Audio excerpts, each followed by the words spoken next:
Ayahku orang yang tidak sempurna, tapi demi Allah, dialah benda berharga yang pernah Allah berikan pada hidupku. Hidup ini kata Allah, manusia cuma punya mau, Allah yang berkehendak. Ajarkan seperti itu.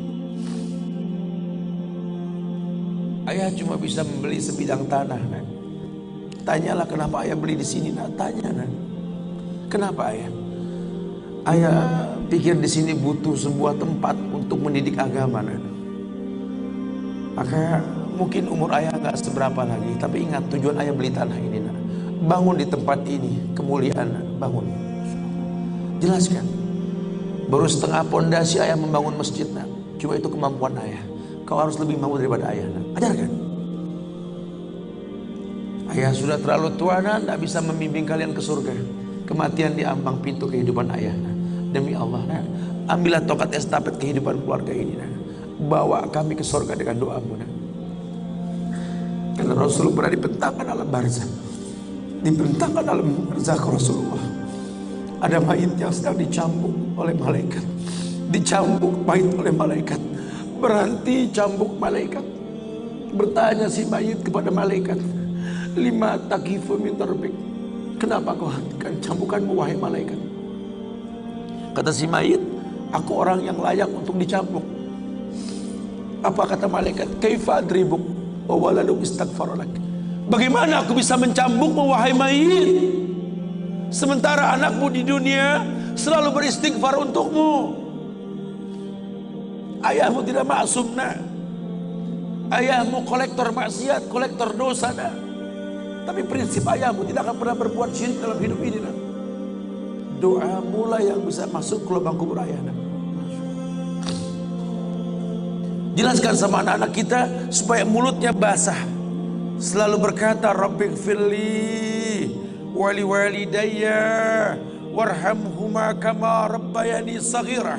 Biarlah mulutnya rotban min zikrillah, mulutnya basah selalu mengingat Allah, memohonkan ampun untuk kedua orang tuanya.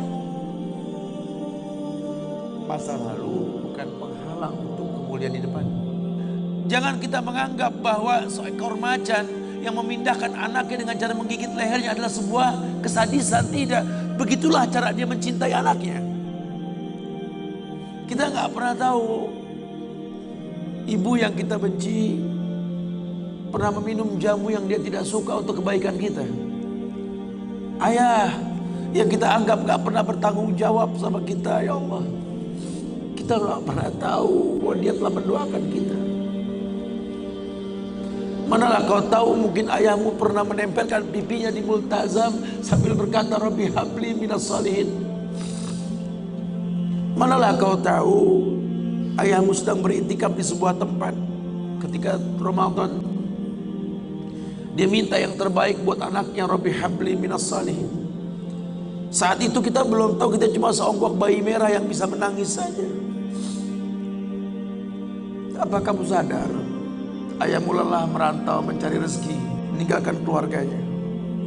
Nanti kalau kau jadi orang tua baru kau paham sedihnya meninggalkan keluarga. Tidak melihat perubahan fisikmu mulai tumbuh, nak. Canda tawa waktu yang tak berulang. Sedih, nak, ketika mendengar kata-kata indah. Lantar jian ayamul lati maudot. Sedih, nak. Hari nak mungkin kembali. Masa kanak-kanakmu hilang. Ayahmu gak menyaksikan masa kanak-kanakmu karena kewajiban mencari rizki. Demi Allah. Nanti kau akan rasakan. Ketika kau rasakan itu, kau akan menyesal. Tangismu, air matamu di atas pusara ayahmu. Temui mereka. Temui mereka. Ambil tangannya. Cium. Rasakan dong kulit orang tua kita. Supaya kita tahu bahwa kita punya mereka. Harapan masih jelas. Tidak ada yang sulit di atas muka bumi ini kalau ridho orang tua kita miliki. Orang tua yang betul-betul ingin menjadi pemenang, ayah yang betul-betul sukses, dia akan cetak anaknya untuk menjadi anak yang sadar bahwa orang tuanya makin hari makin lemah, bukan makin kuat. Sehingga prinsip hidup dalam hidupnya tidak mungkin pulang kampung menemui mereka sebelum sukses. Dia buang jauh-jauh. Orang tuamu tidak butuh kamu sukses. Orang tuamu tidak butuh kamu jadi orang hebat. Sehebat apapun kamu dengan kesuksesanmu, dengan namamu yang besar di mata manusia, usiamu yang tua di mata keluargamu, demi Allah, kau bocah kecil di hadapannya. Temui mereka. Tidurlah di pahanya. Mintalah dibalur dengan doa seperti kita masih kecil dulu. Tangan mereka gemetar menanti kita untuk mengusap kepala kita. Ya Allah, si sulung ayah, si bungsu ayah, bukan si bungsu yang dulu digendong di pundak. Cepat sekali masa, nak. Kutimang kau dulu, nak. Badanmu memanjang, tak bisa kutimang. Kau gendong kau seperti ini, nak. Makin panjang badanmu, tak mungkin digendong. Ku gandeng kau, nak.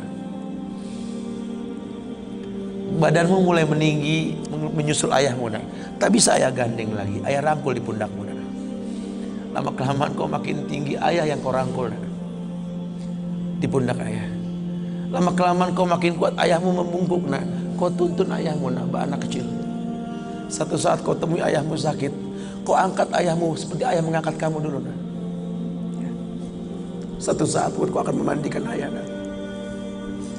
Kau wudukan ayah. Kau basuh pundak ayah ketika ayah sudah terbujur kaku sebagai mayit. Tolong ketika kau basuh tangan ayah nanti, nak, sebagai mayit, ingat tangan yang dingin ini pernah menyentuh kepalamu, nak. Tangan yang kau pegang sekarang pernah menuntunmu pada jalan yang benar. Tolong, nak, ingat ketika kau basuh pundak ayahmu ini, nak.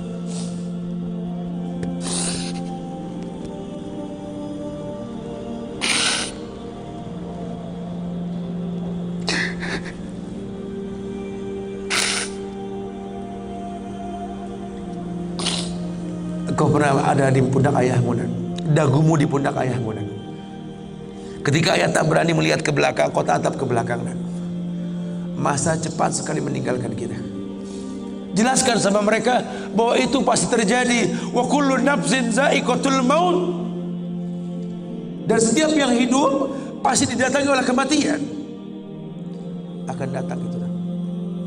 Tapi tolong jangan kau iringi mayit ayahmu dengan tangis penyesalan. Menangislah karena kebahagiaan, karena menuntun ayahmu pada husnul khatimah. Katakan la ilaha illallah abuya, la ilaha illallah ayah, la ilaha illallah bapa, la ilaha illallah papa, la ilaha illallah, la ilaha illallah, la ilaha illallah. Man kana akhiru kalamihi la ilaha illallah dakhalal jannah. Orang yang akhir kalimatnya la ilaha illallah, surga. Menangis, bohonglah, nak menangis kita. Menangis kita. Cuma tangis bahagia, meninggalkan ayah, meninggalkan kita dengan husnul khatimah. Masya Allah. Itu pasti datang. Masa itu akan datang. Mereka harus siap untuk masa itu.